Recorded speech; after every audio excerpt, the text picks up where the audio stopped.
to the Daily Bite. I'm your host, Pastor Steve Andrews. Today's text is 2 Chronicles chapter 3. Then Solomon began to build the house of Yahweh in Jerusalem on Mount Moriah, where Yahweh had appeared to David his father at the place that David had appointed on the threshing floor of Ornan the Jebusite. He began to build in the 2nd month of the 4th year of his reign. These are Solomon's measurements for building the house of God.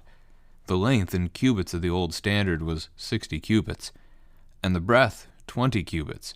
The vestibule in front of the nave of the house was 20 cubits long, equal to the width of the house, and its height was 120 cubits. He overlaid it on the inside with pure gold. The nave he lined with cypress and covered it with fine gold and made palms and chains on it. He adorned the house with settings of precious stones. The gold was gold of Parvaim. So he lined the house with gold, its beams, its thresholds, its walls, and its doors, and he carved cherubim on the walls. And he made the most holy place. Its length, corresponding to the breadth of the house, was 20 cubits, and its breadth was 20 cubits. He overlaid it with 600 talents of fine gold. The weight of gold for the nails was 50 shekels, and he overlaid the upper chambers with gold. In the most holy place he made 2 cherubim of wood and overlaid them with gold. The wings of the cherubim together extended 20 cubits. One wing of the one of 5 cubits touched the wall of the house, and its other wing of 5 cubits touched the wing of the other cherub. And of this cherub, one wing of 5 cubits touched the wall of the house, and the other wing, also of 5 cubits, was joined to the wing of the first cherub. The wings of these cherubim extended 20 cubits. The cherubim stood on their feet facing the nave. And he made the veil of blue and purple and crimson fabrics and fine linen, and he worked cherubim on it. In front of the house he made 2 pillars 35 cubits high, with a capital of 5 cubits on the top of each. He made chains like a necklace and put them on the tops of the pillars, and he made 100 pomegranates and put them on the chains. He set up the pillars in front of the temple, one on the south, the other on the north. That on the south he called Jachin, and that on the north, Boaz. This is the word of the Lord. So as we look at our text today, Solomon has been preparing to build the temple. Now he starts that work. The site is going to be the same place that David picked out for it. David's preparation work lasted most of the back part of the book of 1 Chronicles, and in 1 Chronicles chapter 21 is where this occurs. He meets Ornan the Jebusite. So Jebusite, a man of Jebus, those are the previous occupants of the city of Jerusalem before David conquered it. So Ornan is from that people, not all driven out.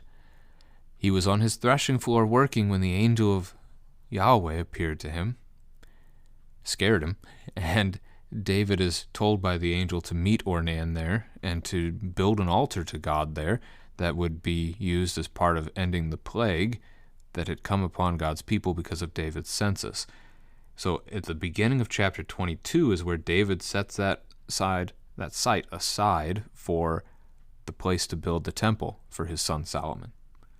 So Solomon does that. It is also called Mount Moriah. I remember my time serving in Minnesota, there was an LCMS congregation nearby called Mount Moriah Lutheran Church in the city of Byron, Minnesota.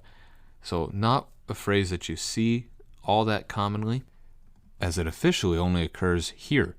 However, Genesis 22 verse 2, the account of Abraham being told to go to a mountain and sacrifice his son Isaac, it's at the land of Moriah where he's going to be told to do that. So it may well be Mount Moriah where he's offering up Isaac before the Lord stops him, as a foreshadowing that on that very mountain of Jerusalem in the future is where God will sacrifice his own son. That could be a wonderful parallel between those texts with the gospel. So this begins in the 4th year of Solomon's reign. That puts it around 967 BC. And according to 1 Kings chapter 6, verse 38, it took 7 years to build, so finished around 961, 960 BC. We don't get that in 2 Chronicles, but that's okay. So we get the measurements here for the house of God. So the temple, how big is it? And this could be one. I'm going to lay this out for you, but it might be good to help your kids understand how big this is. So, cubit of old, interesting phrase, from the chronicler might indicate that by the chronicler's time they had a different measurement for the cubit. There's discussions about 18, 19, 20, 21 inches, all within that realm. I usually just go with 18, so maybe one of those is the old number, one of them's the new number. It's hard to say for sure. Basically, it was the measurement from your elbow to the tip of your middle finger, which is about 18 inches, a foot and a half. So 1.5 is your multiplier for all of these lengths to get the number in feet. So 60 cubits for its length means that it was 90 feet long. That's the depth of the building, if you want to talk about it that way. And it's wide, width, breadth, 30 feet, 20 cubits. So a 90 by 30 foot building, if you can picture that. The vestibule in the front, so the opening entryway to the temple, is going to be 20 cubits as well. So it's 30 feet in its depth. So this is a square in its shape. And its height is 120 cubits. That's 180 feet. This length, by the way, of 30 is in addition to the 90, it would appear. So we've got 120 feet from front to back of this structure.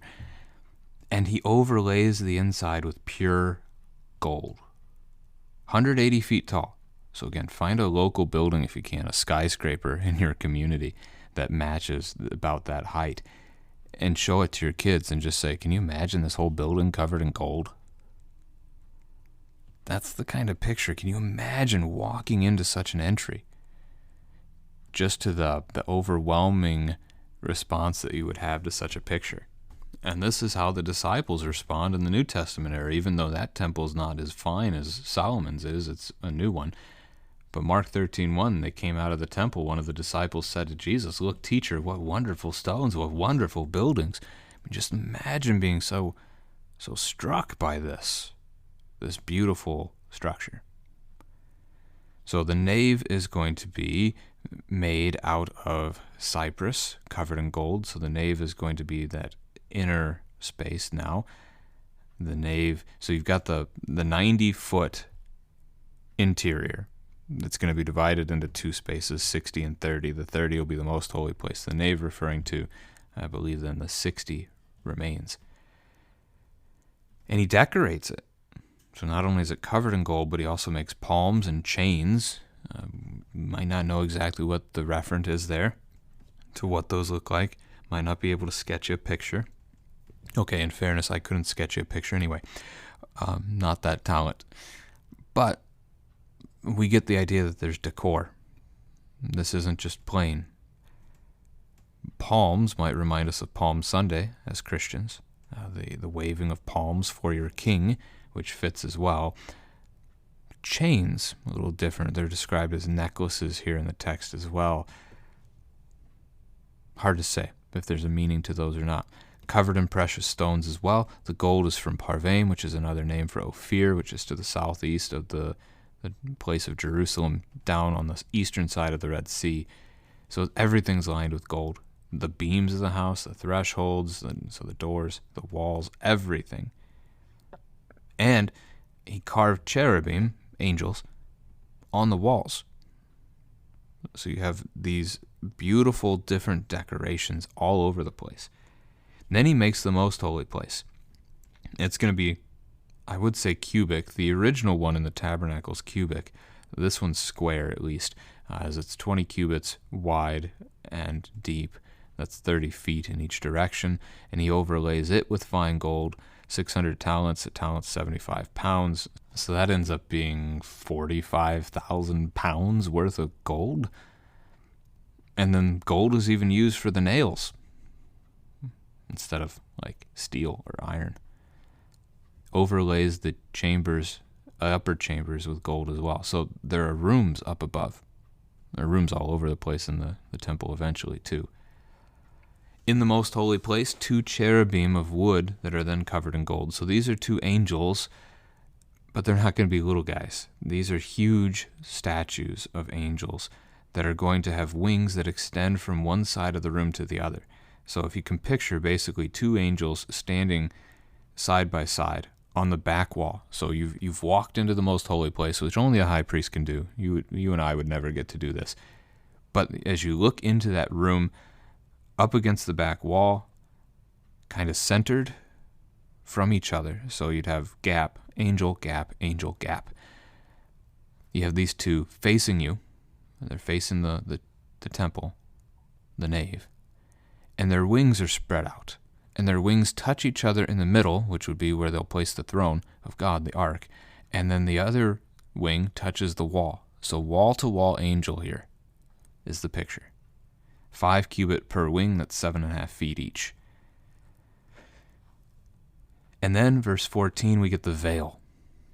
Now, the veil is of utmost importance in the history of God's people, although often unrealized. And this might be one to talk about with your children. So as you're describing this, you talk about how it's built. Ask them if they remember ever hearing something about a temple curtain. Curtain and veil, used interchangeably as a word there. The temple curtain is torn in two at the time of Christ's crucifixion, from top to bottom, from God to man. Why does that matter? The temple curtain separates God from his people. Specifically separates his holiness from his people. As God told Moses that man cannot see his face and live, sinners cannot come into the presence of the holy God and live. So here he is, dwelling in the midst of his people, but he has his throne there in the most holy place, but he puts a curtain up, a veil, so that his holiness is contained. He chooses to self-limit himself in that way. His holiness contained in that space, in the midst of his people. He dwells with us. And as sinners, again, we can't approach him. There's the one man once a year, Day of Atonement, high priest, brings in the blood of sacrifices into the most holy place, sprinkles them before the ark for the Lord's forgiveness for his people.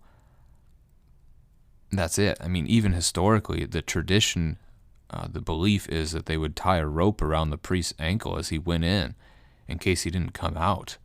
Because you can't leave someone dead in the Lord's presence. That's uncleanness. That would be an offense to God.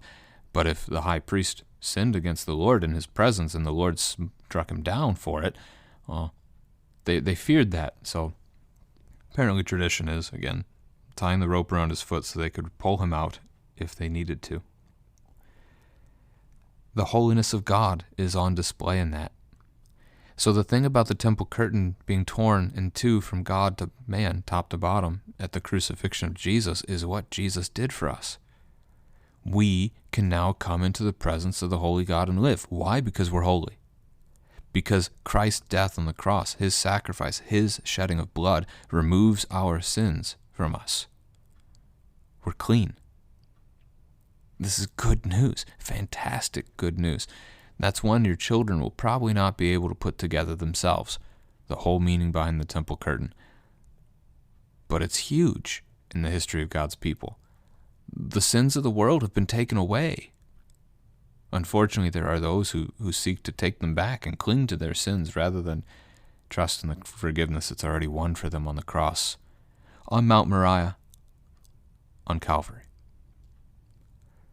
Then we get this description of a couple pillars out in front of the house. And so we have the 2 pillars that are both 35 cubits high. That's 52.5 feet. They have a decorative top on them, 7.5 feet tall. And then chains, like necklaces, on top of those pillars. There's pomegranates, so like fruits used as decoration. Not pomegranates off a tree, but made out of the gold material. Set up, one on the south side, one on the north side, and he names them. The south pillar is called Jachin, which means he will establish. So God is going to establish his house among his people. He will establish his people. And the second is named Boaz, which is in him is strength, and God is our strength. You might ask your kids about that name. They'll probably not know Jachin, but some of them might recognize Boaz as being the husband of Ruth, the one who redeems her, and thus becomes part of the lineage of Jesus Christ.